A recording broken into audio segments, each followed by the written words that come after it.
ำถามแบบมีหลากหลายมากค่ะวันนี้แนะนำหนังสือน่ารักฮิวใจให้หน่อยค่ะเป็นคนขี้กังวลขอวิธีคลายกังวลให้หยุดคิดมากหน่อยมีวิธีดูแลรักระยะไกลยังไงบ้างเคยกดดันตัวเองบ้างไหมเคยเอาตัวเองไปเปรียบเทียบกับคนอื่นบ้างหรือเปล่า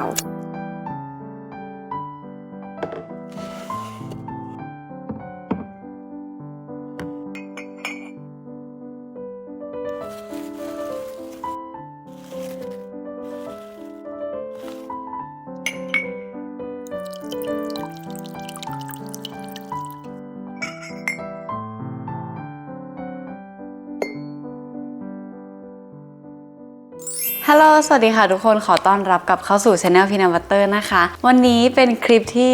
สบายๆอีกแล้วความตั้งใจคืออยากจะทำแนวพอดแคสต์มาคุยให้ทุกคนฟังสบายๆนะคะเพราะว่ามีคลิปก่อนที่เราทำเรื่อง Self Love Session กันไปนะคะหลายๆคนชอบมากแล้วก็บอกว่ารู้สึกเพลินในการที่แบบได้ฟังอะไรยาวๆแบบนั้นใช่ไหมดีใจมากนะคะวันนี้ก็เลยมาทำเป็นอีก1 Session ค่ะเซสชันวันนี้ก็คือ Healing Session นั่นเองด้วยความที่นั้นนะคะเวลาเล่น IG มันก็จะแบบมีช่วงหนึ่งของเดือนที่เราตั้ง Q&A ใน IG ใช่ไหมแล้วก็หลายๆคนชอบมากอยากจะให้แชร์เรื่องเกี่ยวกับ mindset หรือว่าคำพูดปลอบใจอะไรต่างๆนะคะอันนี้แบบต้องออกตัวว่าจริงๆเราก็ไม่ได้เป็นผู้รอบรู้แบบไม่ได้ปลอบใครเก่งอะไรขนาดนั้นนะคะเราก็ยังต้องไปขอคำปรึกษาคนอื่นอยู่เลยแต่ว่าคลิปนี้ขออุทิศให้กับหนังสือทุกเล่มที่อ่านและปลอบใจเราแด่คำปรึกษาทุกคำที่เราเคยได้อ่านแล้วก็ทุกคนเคยให้เรามานะคะมันแบบช่วยเราได้มากจริงๆแล้วก็หวังว่าคลิปนี้จะช่วยปลอบใจทุกคนได้เหมือนกันอันนี้แบบสมมติใครอาบน้ำนั่งทำงานเพลินๆหรือว่าขับรถไปก็คือฟังกันได้จอยๆเลยนะคะอันนี้นะได้ลงคำถาม Q&A จากทางบ้านมาแล้วนะคะต้องขอบคุณคำถามของทุกๆคนด้วยนะคะเริ่มจากคำถามแรกเลยคือแนะนำหนังสือน่ารักฮิวใจให้หน่อยค่ะเป็นช่วงแรกแนะนำหนังสือเลยได้นะคะหลายๆคนอยากจะเริ่มอ่านหนังสือฮิวใจแต่ว่าบางทีอาจจะแบบหาเล่มที่อ่านง่ายๆไม่เจอเราเข้าใจนะบางทีไปเจอเล่มที่มันหนามากๆแล้วบางทีมันอ่านไม่ติดอ่ะเราก็เลยแบบจะกลายเป็นไม่อ่านต่อใช่ไหมเพราะฉะนั้นก็เลยขอแนะนำเล่มนี้นะคะนี่สัญญานะว่าจะยิ้มให้กับตัวเองอันนี้ก็เป็นหนังสือแนวฮีลใจเหมือนกันนะคะที่มีภาพประกอบน่ารักมากแล้วก็แบบว่าพวกคำต่างๆในหนังสือมันไม่ได้เยอะมากนะคะก็เวลาอ่านไปรู้สึกแบบได้คิดอะไรมากขึ้นเยอะอยู่มันก็จะเป็นทำนองนี้นะคะน่ารักมากแล้วในเล่มนี้มีหลายประโยคที่เราชอบมากอย่างเช่นไม่มีใครเก่งไปกว่าใครมีแต่ใครถนัดอะไรมากกว่ากันจริงความสำเร็จสูงสุดในชีวิตคนเราคือการได้ใช้ชีวิตในแบบที่ชอบมันใช่ มันใช่มากแบบว่าอยากจะฉีกกระดาษหน้านี้เอาไปแปะให้เต็มบ้านนะคะชอบมากจริงๆเพราะฉะนั้นถ้าเกิดใครอยากอ่านเล่มแรกแบบตัวหนังสือไม่เยอะมากแล้วก็หิวใจด้วยก็เล่มนี้เป็นอีกเล่มหนึ่งที่น่าสนใจเลยนะคะต่อไปอยากทำโซเชียลดีท็อกมากเลยค่ะแต่ก็ทำไม่ได้สักทีความอดทนต่ำมากทำไงดีคะพี่นัทจริงๆอ่ะคือเรารู้สึกว่าทุกคนไม่จำเป็นที่จะต้องโซเชียลดีท็อกมากขนาดนั้นถ้าเกิดการเล่นโซเชียลมันไม่ได้เอฟเฟกต์กับชีวิตเรานะคะเพราะว่าจริงๆเล่นโซเชียลมันดีมากนะมันสร้างอินสปิเรชันมันทำให้เรามีความครีเอทีฟมากขึ้นเห็นภาพเห็นโลกกว้างถ้ามันไม่เอฟเฟกต์เราก็เลยรู้สึกว่าไม่จำเป็นที่จะต้องอดทนไม่เล่นมันก็ได้รับผิดชอบตัวเองได้ก็คือแบบเล่นไปเลยแต่ว่ามันอาจจะมีจุดหนึ่งที่เราเล่นไปเล่นมาแล้วเรารู้สึกว่ามันเริ่มเอฟเฟกต์กับชีวิตนะเรารู้สึกว่าเราไปโฟกัสชีวิตคนอื่นมากเกินไปอะไรแบบนี้ค่ะถ้าเกิดมันเริ่มเอฟเฟกต์เป็นแนวนั้นอะเราก็รู้สึกว่าอันนั้นอะเราจะอยากวางโทรศัพท์ไปเองเลยอะแบบเราจะไม่ต้องบังคับตัวเองอะแล้วก็ไปหากิจกรรมอื่นที่มันแบบไม่ใช่การอยู่กับโทรศัพท์แบบนี้นะคะอย่างเราก็คือติดโทรศัพท์เป็นพักๆแล้วก็วางเขาเป็นพักๆเหมือนกันนะคะถ้าทำงานไม่เสร็จก็ต้องวางต่อไปค่ะรู้สึกว่าเป็นคนที่ทำอะไรไม่สำเร็จเลยสักอย่างกลัวว่าสักวันจะกลายเป็นคนที่กลัวความผิดพลาดจริงๆเราเข้าใจเรื่องนี้นะเพราะว่าบางทีอ่ะมันจะมีอยู่เรื่องหนึ่งหรือมันจะมีอยู่ประเภทของเรื่องหนึ่งที่เราทำแล้วมันมักจะแบบไม่เป็นไปตามที่เราคาดหวังไว้อะไรแบบนี้แล้วมันก็จะทำให้เรารู้สึกเฟลกับเรื่องประเภทนั้นอะไปเลยแล้วก็จะกลายเป็นว่าแค่เรื่องประเภทนั้นประเภทเดียวที่เราทำไม่ได้มันเหมารวมเป็นทุกอย่างว่าเราทำไม่ได้เราเข้าใจนะเราก็เคยรู้สึกเหมือนกันแต่ว่าเราก็ต้องมานั่งปลอบกันเรื่อยๆอะว่าแบบจริงๆมันไม่ใช่แบบนั้นนะจริงๆอะทุกคนอะเคยทำอะไรก็ตามแต่สำเร็จมาแล้วทั้งนั้นนะคะแต่ว่าอาจจะไม่ได้นับเพราะว่าคิดว่ามันเป็นเรื่องเล็กน้อยนิดเดียวอะอย่างเช่นเก็บตังค์ได้ก้อนนึงเพื่อเอาไปเที่ยวด้วยตัวเองหรือว่าเก็บเงินเพื่อซื้อของที่อยากได้อันนั้นก็คือความสำเร็จแล้วเป็นสิ่งเล็กๆใกล้ตัวที่เราค่อยๆตั้งทีละสเต็ปของชีวิตก็ได้แล้วก็อย่าเหมารวมว่าถ้าเกิดเราทำอันนี้ไม่ได้แล้วที่เหลือเราจะทำอะไรไม่ได้เลยมันจะมีอีกคำนึงที่เราชอบมากก็คือถึงทำไปแล้วมันไม่สำเร็จอ่ะก็ยังดีกว่าที่ไม่ได้ทำอะไรเลย ถ้ามันไม่สำเร็จหรืออะไรก็แล้วแต่คือมันอย่างน้อยมันก็ยังมีอะไรให้ได้เรียนรู้เราเป็นคนที่รู้จักการบริหารเวลามากขึ้นจากการทำสิ่งนั้นอะไรเงี้ยทุกอย่างคือมันมีข้อดีแฝงอยู่ในการทำตรงนั้นอยู่แล้วแต่ว่าถ้าเกิดคุณไม่กล้าทำไม่ลองทำอะไรเลยทุกอย่างที่เกิดขึ้นจะเป็นศูนย์แล้วก็เรารู้สึกว่าถ้าโตไปเราจะเสียดายที่ไม่ได้ทำมากกว่าเสียดายที่ทำไม่สำเร็จก็เลยแบบไม่สำเร็จไม่เป็นไรลองทำไปก่อนนะคะ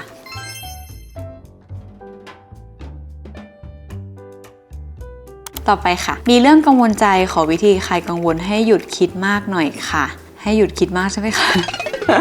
นี่ก็เป็นเจ้าแม่คิดมากขี้วิตกกังวลเหมือนกันนะคะทุกคนเอาจริงๆนะคนที่เป็นคนชอบกังวลมากๆเรารู้สึกว่ามันไม่ได้มีอะไรที่สามารถทำให้เราหายกังวลได้100%ไม่มีทางยังไงมันก็กังวลอยู่ดีคือมันอยู่ในหัวเราอะแต่ว่าเรารู้สึกว่ามันทำให้มันบางลงได้ซึ่งวิธีการที่เราชอบมากก็คือการเขียนเรารู้สึกว่าการเขียนช่วยลดความวิตกกังวลได้เยอะมากอาจจะเป็นเขียนแพลนเนอร์หรือว่าเขียนระบายความรู้สึกเรารู้สึกอะไรเราเขียนลงไปให้มันเห็นเป็นลายลักษณ์อักษรอันนี้ก็ช่วยได้อีกอย่างหนึ่งอันนี้ follower แนะนำมาขอบคุณมากเขาบอกว่าถ้าเกิดสมมติกังวลอะไรสักอย่างให้เขียนเป็น mind map ออกมาว่าเรากังวลอะไรอย่างเช่นนะสมมุติว่ากลัวส่งงานไม่ทันเราก็แตกออกมาเลยว่าสาเหตุของการส่งงานไม่ทันคืออะไรก็คือกลัวทำงานไม่เสร็จกลัวงานออกมาไม่ดีแล้วต้องใช้เวลาเยอะเราแตกออกมาเป็น mind map เลยแล้วเราก็ค่อยๆแก้ไขไปทีละข้อกลัวทำงานไม่เสร็จใช่ไหมนั้นก็ตั้งเวลาว่าทำงานวันละ3 ชั่วโมงตั้งแต่9 โมงถึงเที่ยงให้ได้ติดกัน5 วันเท่านี้ก็งานเสร็จแล้วคือแบบปัญหาซอยมาเลยว่าเรากังวลเรื่องอะไรแล้วก็เขียนข้อแก้ไขเรื่องนั้นไปด้วยมันเป็นเรื่องที่สามารถแก้ไขได้หมดเลยเราจะกังวลทำไมอะไรแบบเนี้ยแล้วเวลาเขียนไปเขียนมามันจะมีบางเรื่องที่มันไม่มีวิธีทางแก้ยังไงก็แก้ไม่ได้อันนั้นแหละคือเรื่องที่ไม่รู้จะกังวลไปทำไมเพราะมันไม่มีวิธีแก้ไปอ่านหนังสือเล่มนึงมาแต่จำไม่ได้ว่าอ่านเล่มไหนมาเขาบอกว่าสำหรับคนที่ชอบกังวลมากๆอย่างเราเนี้ยก็จะกังวลว่าอีก5 ปีจะเป็นยังไงโตไปแล้วชีวิตจะลำบากไหมวัยผู้ใหญ่เราจะเป็นยังไงเงี้ยเรากังวลไปหมดแต่ว่าถ้าเกิดสมมติว่าคุณลองมองย้อนกลับไปเมื่อ5 ปีที่แล้วตอนที่อยู่ม.ปลายเราก็ไม่รู้ว่าเราจะติดคณะอะไรได้ทำงานไหมมีใครจะรับเราเข้าทำงานหรือเปล่าเนี่ยนัดตอนม.ปลายกังวลมากแต่นัดตอนนี้ก็ใช้ชีวิตมาได้เพราะฉะนั้นก็อย่าไปกังวลกับอนาคตนักเลยเดี๋ยวเราก็หาทางได้เดี๋ยวเราก็สามารถไปต่อได้ค่อยๆใช้ชีวิตไปเถอะ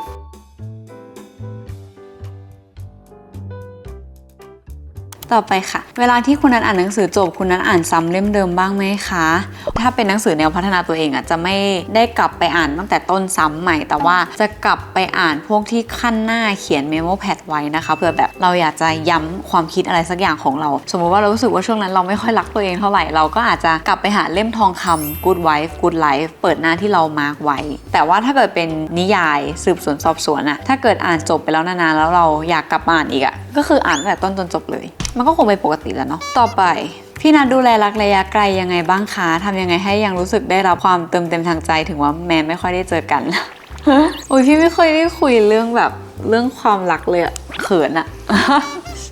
เดี๋ยวนะ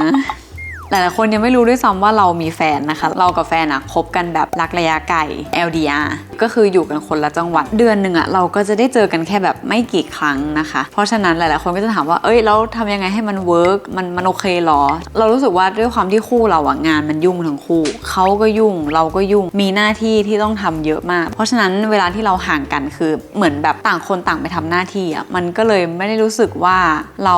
ห่างหรือว่าเราต้องไปห่วงอะไรขนาดนั้นเพราะว่าเขาก็ทำงานส่วนเราก็ทำงานแล้วแบบถ้ามีเวลาว่างที่มันตรงกันจริงๆเราก็ค่อยหาเวลามาเจอกันมาคุยกันมากินข้าวดูหนังใช้เวลาที่เราได้เจอกันเป็นแบบเหมือนวันพักผ่อนอะไรแบบเนี้ยแต่เรารู้สึกว่าเราก็โอเคนะเพราะว่าเราก็เอนจอยกับการทำงานแล้วแบบด้วยความที่ทั้งสองฝ่ายก็ดูแลซึ่งกันและกันมา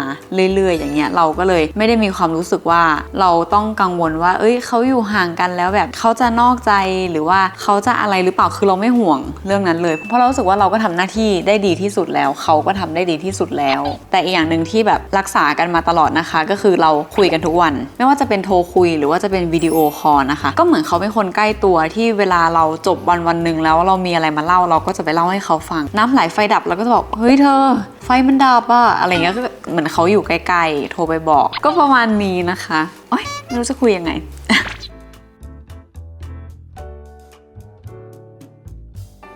ต่ ต่อไปค่ะพี่นัทมีวิธีบังคับตัวเองให้มาทำงานไม่นั่งเล่นแต่มือถือยังไงคะโอ้ยอันนี้สำหรับพี่ก็ยากเพราะว่าถ้าเกิดเมื่อทุกคนได้กดเข้า TikTok ไปแล้วนะคะมันก็จะไหลยาวไปเลยอย่างถ้าเกิดตอนเช้าเป็นไปได้นะถ้าอยากไปทำงานเลยแบบไม่นั่งเล่นมือถือคือไม่จับโทรศัพท์ตั้งแต่ต้นวันเพราะว่าถ้าเกิดเล่นมันก็จะเล่นยาวอยู่บนเตียงแบบยา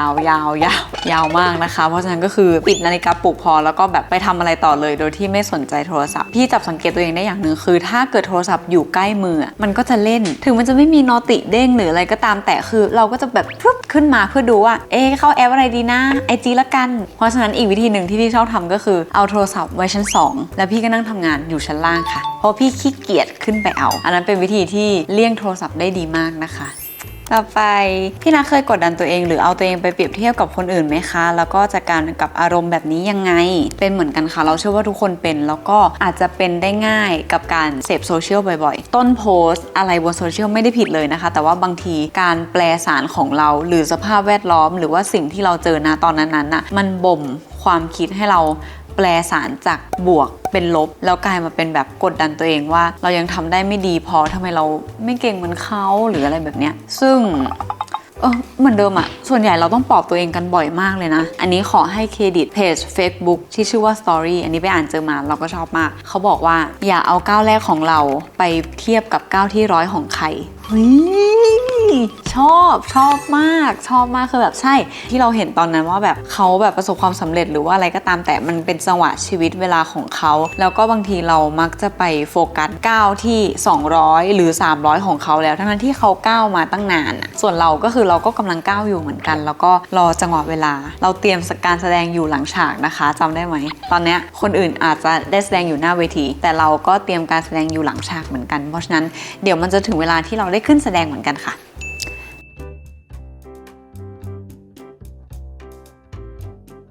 ต่อไปครับแรงบันดาลใจในการเริ่มรักตัวเองแบบฉบับของพี่นัทคืออะไรคะคือบางทีพี่ก็งงเหมือนกันว่าเซลฟ์เลิฟคืออะไรนะคะแต่ว่าอีกอย่างนึงที่ไปอ่านมาแล้วก็ชอบเหมือนกันแล้วก็ทำให้รู้สึกว่ามองภาพของความเป็นเซลฟ์เลิฟได้ง่ายขึ้นคือเหมือนในตัวเราทุกคนจะมีเด็กน้อยอยู่ในตัวหรือว่าที่เขาเรียกว่ามินิมีเพราะฉะนั้นเราที่เป็นคนโตตอนเนี้ยเราจะต้องคอยปกป้องเด็กน้อยคนนี้ไม่ให้มีใครมาทำร้ายเขาได้อันนั้นเท่ากับเซลฟ์เลิฟทุกคนลองคิดดูนะอย่างเราโตขึ้นมาแล้วใช่ไหมบางทีเราจะไม่รู้ด้วยซ้ำว่าเรากำลังรักตัวเองอยู่หรือเปล่ามีใครพูดไม่ดีกับเราหรือว่าแบบเราอยู่ในสภาพแวดล้อมที่ท็อกซิกอยู่ในความสัมพันธ์ที่แย่เราอาจจะรู้สึกว่าเราโตแล้วเราเลยทนได้ไม่รู้ด้วยซ้ำว่าอันนั้นเรา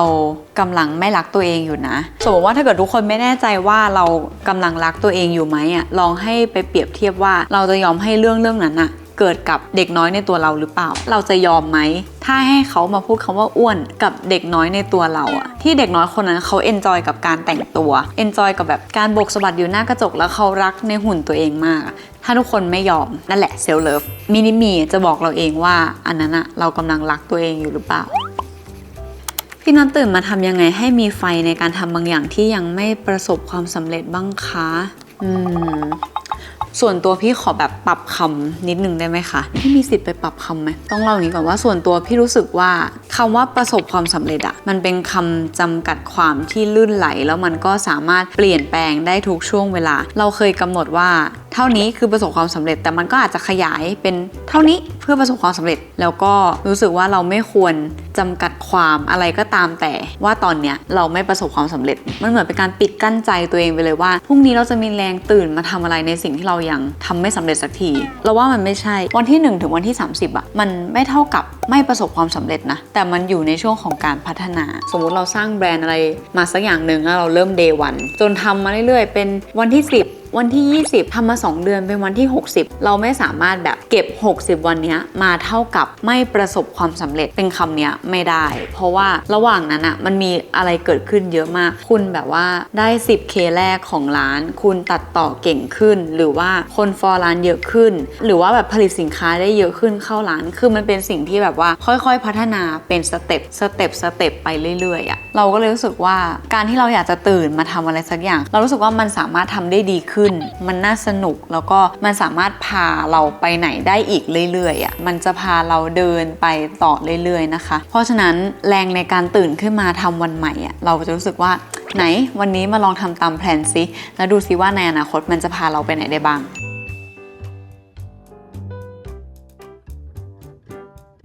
ต่อไปค่ะเราจะโตเป็นผู้ใหญ่ได้จากอะไรบ้างคะโอ้ยเป็นคำถามที่จุกเราจะโตจากอะไรได้บ้างเรารู้สึกว่าความไม่สมหวังเพราะว่ายิ่งโตขึ้นจะเจอเรื่องที่ไม่สมหวังไม่เป็นดั่งใจเยอะมากขึ้นแต่ว่านั่นก็จะเป็นธรรมชาติของชีวิตเหมือนกันไม่มีทางที่เราจะสมหวังทุกเรื่องในชีวิตยิ่งโตก็จะยิ่งเข้าใจเรื่องนี้มากขึ้นนะคะเรารู้สึกว่าเรื่องความไม่สมหวังนี่แหละทำให้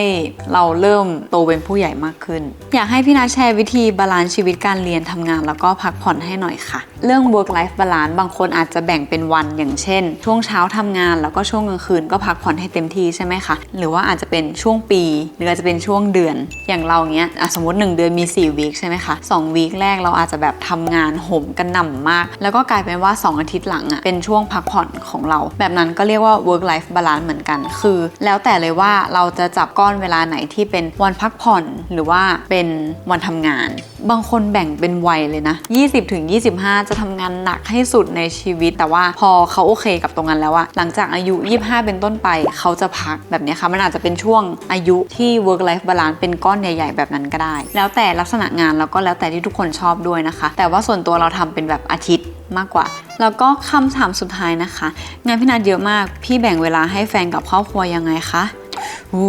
มันมีคำหนึ่งที่มันจึ๊กใจเรามากเขาบอกว่าการที่คุณทำงานตลอดเวลายุ่งตลอดเวลาไม่ได้มีเวลาไปทำอย่างอื่นเลยมันไม่ใช่สัญลักษณ์ของความสำเร็จแต่มันคือการบริหารเวลาไม่เป็นเราฟังแล้วแบบ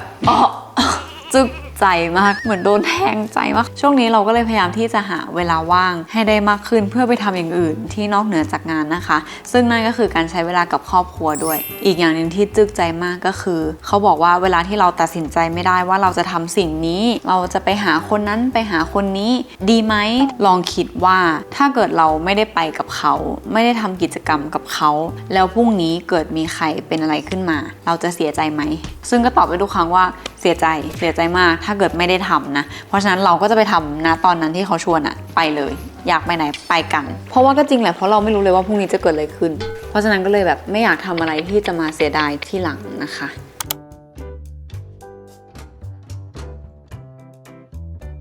นี่ก็จะเป็นทั้งหมดใน Healing Session ที่มาฝากทุกคนนะคะก็หวังว่าจะฟังสบายฟังได้ลื่นหูแล้วก็มีอะไรเพิ่มเติมสามารถคอมเมนต์บอกได้เลยเพราะว่าทัศนคติดีๆเราก็ได้มาจากชาวช่องด้วยเช่นกันนะคะแล้วก็เรามีคลิป Q&A podcast อยู่ใน Member ด้วยถ้าเกิดใครสนใจก็สามารถไปดูนั้นได้นะคะขอบคุณมากๆที่ตั้งคำถามแล้วก็มาแชร์อะไรแบบนี้กับนัทเสมอเลยนะคะไว้เจอกันใหม่คลิปหน้านะคะทุกคนบ๊ายบายค่ะ